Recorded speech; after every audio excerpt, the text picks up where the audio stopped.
सत्संग की आधी घड़ी तब के वर्ष हजार, तो भी बराबर है नहीं कहीं कबीर विचार। गीता अध्याय नंबर 15 के श्लोक नंबर 16 और 17 में जो 3 पुरुष बताए, सरपुरुष, अक्षर पुरुष, ये 16वें श्लोक में बता दिया। 17वें में उत्तम पुरुष है तो अन्य परमात्मा इति उदाहरत है, यह लोक तरम अविश्य विवर्ती अवैश्वर है।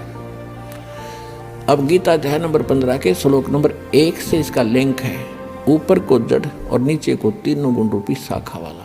ये उल्टा लटका हुआ संसार रूपी वृक्ष है, जिसकी ऊपर को जड़ है वो तो पूर्ण परमात्मा है, और नीचे को तीनों दुगुण रजगुण ब्रह्मा, सदगुण विष्णु, तमगुण शिव जी रूपी शाखा है। तो परमात्मा ने स्वयं आकर बताया था कि अक्षर पुरुष एक पेड़ है, सरपुरुष यानी ज्योत निरंजन वा की डार, और तीनों देवा शाखा है, ये पात्र रूप संसार। अब ये दास बता रहा है कि जो जड़ है वो परम अक्षर ब्रह्म है। गीता अध्याय नंबर 8 के श्लोक नंबर 3 वाला वो परम अक्षर ब्रह्म है। वो परम अक्षर पुरुष कहो, परम अक्षर ब्रह्म कहो।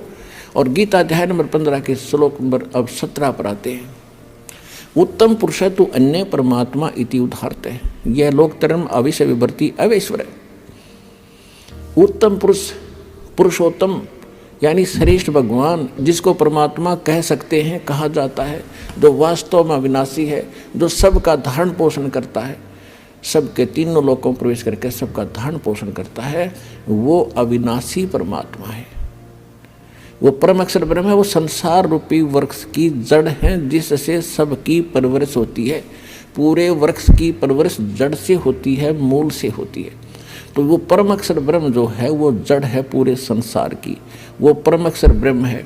गीता अध्याय नंबर 18 के श्लोक 62 में जिसके विषय में कहा है कि अर्जुन तू सर्वभाव से उस परमेश्वर की शरण में जा, उसकी कृपा से तो परम शांति को और सनातन परम धाम को प्राप्त होगा। तो यहाँ गीता अध्याय नंबर 8 के श्लोक 5 और 7 में गीता ज्ञानदाता ने अपनी विषय बता दिया कि भक्ति भी कर, युद्ध भी कर, जन्म मृत्यु तेरी भी रहेगी, मेरी भी रहेगी। तो गीता ज्ञानदाता के पास वो कंप्लीट कोर्स नहीं है जिससे जन्म मृत्यु उसकी कट सके और उसके उपासक की कट सके, स्पष्ट कर दिया। अब वो कहता है कि उसके लिए तत्वदर्शी संतों ने खोज ले। तो इस विषय में आज तत्वदर्शी संत ये रामपाल दास है, जिला हिसार, हरियाणा। अब किसी का भ्रम ना रहना चाहिए। देखो, एक 1000 का नोट है, उस पर लिखा है कि मैं धारक को 1000 रुपये देने का वायदा करता हूँ। दास पे लिखा नहीं है, दास बोल सकता है कि मैं उपासक को सर्व सुख और पूरा कंप्लीट मोक्ष देने का वायदा करता हूँ जब नियम में रहोगे। तो पुण्यात्माओं, बिना बताए पता कैसे चले? स्वयं परमात्मा थे 120 वर्ष रह के चले गए, हम लाल की पहचान करना जानते नहीं, इस कारण से मार खाते रहे।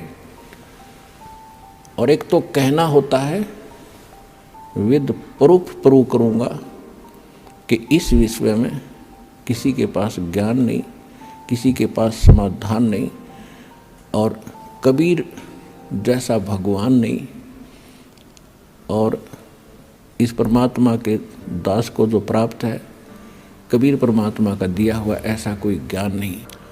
अब क्या है कि जो भी किसी पंथ से जुड़े थे या कोई अपनी परंपरागत साधना कर रहे थे, घर की पूजा होती है, उनको करते करते आज आपकी क्या हालत हो चुकी है।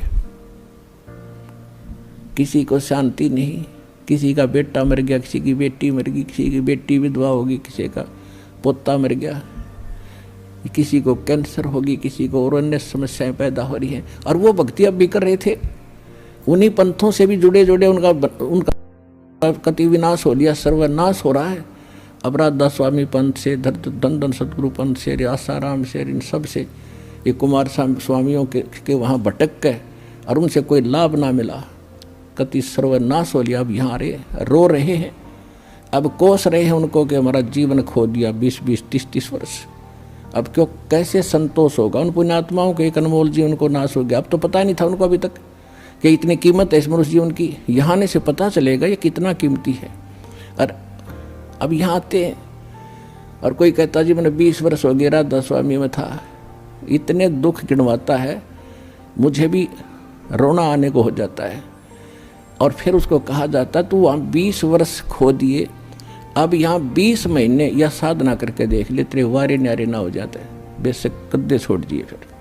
और पुण्यात्मा वो तत्वदर्शी संत और वो पद्धति जो भगवान को पाने की और सत्ता स्थान मिलने की, जन्म मृत्यु का रोग काटने की इस दास के पास है। आओ और ग्रहण करो। हम पलकें बिछाए बैठे आपके लिए, जितना देर से आओगे उतना घना पछताओगे। बोलो सतगुरुदेव।